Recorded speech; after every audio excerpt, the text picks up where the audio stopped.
সমস্ত পরীক্ষার্থীদের বলবো ভালো করে পরীক্ষা দিতে।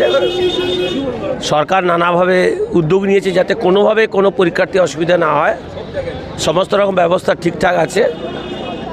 আমরা তাদের জীবনের বড় পরীক্ষায় তারা বসছে, প্রত্যেককে অনেক অনেক শুভেচ্ছা জানাচ্ছি। তারা যাতে ভালো পরীক্ষা দেয় এবং ভালো রেজাল্ট করে আগামী দিনে তাদের বৃহত্তর জগতে যাওয়ার ক্ষেত্রে তাদের সুবিধা হয়। আমার বিশ্বাস নির্বিঘ্নে পরীক্ষা হবে। পরীক্ষা ব্যবস্থা একদম সুচারুরূপে আমরা মনিটরিং করেছি, যাতে নির্বিঘ্নে পরীক্ষা দিতে পারে তার ব্যবস্থা আছে।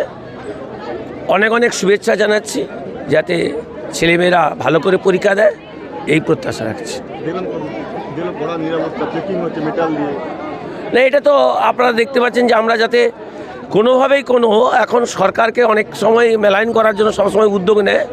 তাই পরীক্ষার্থীদের যে নির্দেশিকা গভর্নমেন্ট আগে থেকে দিয়েছে, আগে যে পরিস্থিতি ছিল সবসময় একটা পরীক্ষা হলে টুগলি করা বা প্রশ্ন ফাঁস করা এইসব চক্রান্ত ছিল, সেটাকে সরকার নানাভাবে উদ্যোগ গ্রহণ করেছে যাতে নির্বিঘ্নে পরীক্ষা দিতে পারে, কোনোভাবেই প্রশ্ন ফাঁস যাতে না হয়, এই পরীক্ষা কেন্দ্রে যাতে কোনোরকম কোনো সমস্যা না ঘটে, তার জন্য যা যা ব্যবস্থা নেওয়া হয়েছে।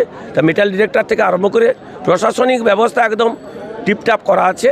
আবার একটা রাজনৈতিক দল বন্ধ রেখেছে যাতে কোনো পরীক্ষার্থী আসা যাওয়ার ক্ষেত্রে কোনো অসুবিধা না হয়, তার জন্য প্রশাসন একদম সজাগ দৃষ্টি রেখেছে।